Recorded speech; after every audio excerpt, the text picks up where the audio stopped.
ठीक है, तो देखो अपन थायराइड ग्लैंड की आज बात कर रहे हैं। तो थायराइड ग्लैंड की जब अपन बात करते हैं तो अपन ये बोलते हैं कि ये जो ग्लैंड होती है सबसे लार्जेस्ट ग्लैंड है बॉडी की। कहाँ सिचुएटेड रहती है? जैसे कि ये अपना ट्रैकिया है, ट्रैकिया के ऊपर क्या है? लैरिंग्स है।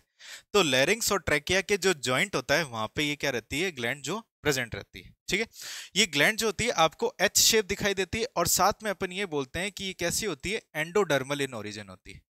एंडोडर्मल इन ओरिजिन, ठीक है, एंडोडर्म से बनी हुई होती है। तो इन दोनों ग्लैंड के अंदर क्या होते हैं? साइड में लोब्स लगे हुए होते हैं और इन लोब्स को क्या करते हैं? एक तरीके का आपके नॉन ग्लैंडुलर जो टिश्यू होता है, एक तरीके से पार्ट होता है, वो उसको कनेक्ट करता है, फ्लैप बोलते हैं जिसको, इसको अपन क्या बोलते हैं? इस्थमस बोलते हैं। तो इस्थमस क्या करता है?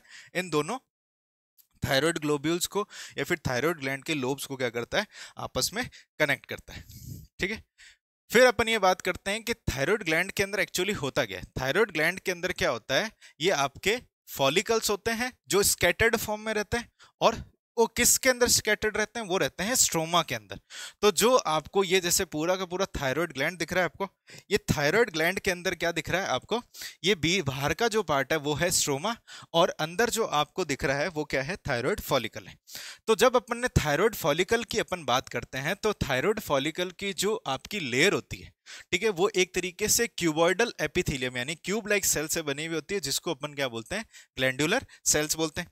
और ये ग्लैंडुलर सेल्स मिल कर करके क्या करती है? आपके एनक्लोज करती है, बीच में एक कैविटी बनाती है, ठीक है, जिसको अपन क्या बोलते हैं? फॉलिक्यूलर कैविटी बोलते हैं। और इस फॉलिकल्स के आसपास में कुछ और टाइप की सेल्स होती है जिसको अपन क्या बोलते हैं? इंटरस्टिशियल सेल और पैरा फॉलिक्यूलर सेल्स बोलते हैं। ठीक है, तो थायराइड ग्लैंड किस चीज का सिक्रीशन करता है? थायराइड हार्मोन का सिक्रीशन करता है। ठीक है, तो थायराइड हार्मोन की जब अपन बात करते हैं तो फॉलिक्यूलर कैविटी के अंदर एक हार्मोन प्रेजेंट रहता है जिसका नाम क्या होता है? थायराइड ग्लोब्यूलिन होता है। थायराइड ग्लोब्यूलिन जो होता है एक तरीके से ग्लाइकोप्रोटीन नेचर का होता है। और कैसे बनता है? आयोडाइड जो क्रिस्टल्स होते हैं, ठीक है ना, आयोडाइड क्रिस्टल जो होते हैं उससे क्या मिल करके आपका थायरोग्लोब्यूलिन बनता है। देन अपन ये बात करते हैं कि भाई थायराइड फॉलिकल कौन सा हार्मोन बनाती है? तो थायराइड फॉलिकल दो हार्मोन रिलीज करती है, एक होता है T4, एक होता है T3। तो T3 की बात करते हैं तो T3 क्यों बोला गया? क्योंकि इसके अंदर 3 मॉलिक्यूल होते हैं, ठीक है, आयोडीन के। तो इसलिए अपन क्या बोलते हैं? Try iodothyronine. ठीक है, और इसमें क्या होता है? 4 मॉलिक्यूल होते हैं, इसलिए अपन इसको क्या बोलते हैं? टेट्रा आइडोथायरोनिन बोलते हैं। और इसी को ही अपन क्या बोलते हैं? थायरोक्सिन भी बोलते हैं। तो कैसे बनता है उसकी अपन बात करते हैं। तो ये जो है अंदर की तरफ जो कैविटी है इसको अपन क्या बोलते हैं? फॉलिक्यूलर कैविटी बोलते हैं। इस फॉलिक्यूलर कैविटी के अंदर क्या होता है कि बाहर जो रहती है बहुत सारी कैपिलरीज रहती है। जैसे अपन ने इसके अंदर देखा तो यहाँ पे क्या होगा? ऐसे बहुत सारी यहाँ पे बाहर की तरफ क्या होगी? ऐसे कैपिलरीज होगी। यहाँ पे जैसे इस जगह पे ऐसे ये कैपिलरीज होती है जिसमें क्या होता है? ब्लड फिल्ड होता है। ये है कैपिलरी, ठीक है, इस कैपिलरी में ब्लड चल रहा होता है। इस ब्लड से क्या होता है कि बाहर से आयोडीन आता है अंदर की तरफ, ठीक है। तो यहाँ पे क्या होगा? आयोडीन होगा, ये आयोडीन जाएगा अंदर और इस आयोडीन से क्या बनाया जाएगा? आपके अंदर की तरफ जो टायरोसिन अमीनो एसिड था, टायरोसिन अमीनो एसिड और मिल करके क्या बनाएगा? आपके थायरोग्लोब्यूलिन बनाएगा। और ये थायरोग्लोब्यूलिन क्या करता है? अंदर की तरफ ही स्टोर रहता है, कम से कम कितने महीने के लिए? 2 से 3 महीने के लिए। तो एक ऐसा हार्मोन है जो आपकी बॉडी में स्टोर रहता है, लेकिन बाकी कोई हार्मोन अपनी बॉडी में स्टोर नहीं रहते। लेकिन स्टोर कहाँ पे रहता है? इसकी खुद की ही सेल के अंदर। फिर क्या होता है कि यहां से ये जब जरूरत होती है तो इस थायरोग्लोब्यूलिन को कन्वर्ट किस में किया जाता है? T3 और T4 के अंदर। और T3 और T4 क्या करते हैं, या फिर अपन बात करते हैं मेजरली किस में कन्वर्ट करेंगे? अपन 80% अपन कन्वर्ट करेंगे T4 के अंदर। और ये क्या करेगा? जब टिश्यू के पास में जाएगा, रिलीज होगा ब्लड में और टिश्यू के पास में जाएगा तो वहां पे T4 वाला किस में कन्वर्ट हो जाएगा? T3 में। क्यों ऐसा होगा? क्योंकि T3 वाला जो होता है 4 गुना ज्यादा इफेक्टिव होता है, किससे? T4 से होता है।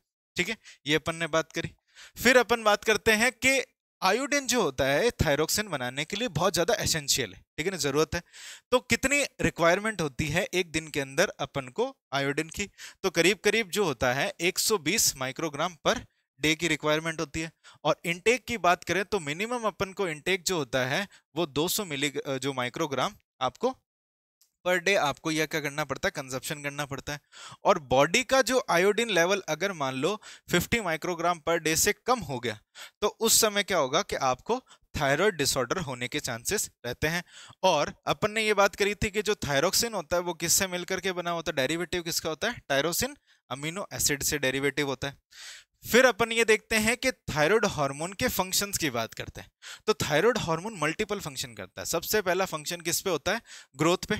तो ग्रोथ की जब अपन बात करते हैं तो ये क्या करता है, तीनों तरीके से ग्रोथ करवाता है। फिजिकल ग्रोथ भी करवाता है, मेंटल ग्रोथ भी करवाता है और सेक्सुअल ग्रोथ भी करवाता है, ठीक है। तो फिजिकल ग्रोथ की जब अपन बात करते हैं तो ये क्या करता है, आपके स्केलेटल मसल, कार्डियक मसल और विसरल मसल तीनों पे काम करता है। देन अपन ये बात कर रहे हैं कि भाई बीएमआर की। तो बीएमआर बेसिकली चीज क्या होती है, तो बीएमआर क्या चीज होता है कि अपने बॉडी के नॉर्मल फंक्शन को चलाने के लिए जितनी एनर्जी की रिक्वायरमेंट होती है उसको अपन क्या बोलते हैं, बीएमआर। और जो एनर्जी होती है अपनी बॉडी के अंदर वो किसकी फॉर्म में होती है, कैलोरीज की फॉर्म में होती है। तो कैलोरीज की फॉर्म में जो एनर्जी की रिक्वायरमेंट हुई अपने बॉडी के नॉर्मल फंक्शन को चलाने के लिए, बॉडी के फंक्शन को चलाने के लिए, उसको अपन बीएमआर बोलते हैं, बेसल मेटाबॉलिक रेट बोलते हैं। तो बीएमआर अगर किसी का ज्यादा है तो बॉडी टेम्परेचर भी ज्यादा होगा, क्यों, एनर्जी प्रोडक्शन ज्यादा हो रहा है। और तो वेट लॉस भी ज्यादा होगा, यानी एनर्जी का कंजप्शन भी ज्यादा होगा। तो यानी ये जो हार्मोन होता है ये क्या करता है, अपनी बॉडी के अंदर ऑक्सीडेटिव मेटाबॉलिज्म काम करता है, ठीक है। यानी अपन ये भी बोल सकते हैं माइटोकॉन्ड्रिया की एक्टिविटी को बढ़ाता है। माइटोकॉन्ड्रिया को अपन क्या बोलते हैं, पावर हाउस ऑफ सेल भी बोलते हैं। तो ये काम करता है। तो ये जो हार्मोन होता है या फिर ऑक्सीडेटिव मेटाबॉलिज्म करता है, इसका मतलब क्या है कि ये अपनी बॉडी के अंदर एनर्जी प्रोडक्शन बढ़ाता है।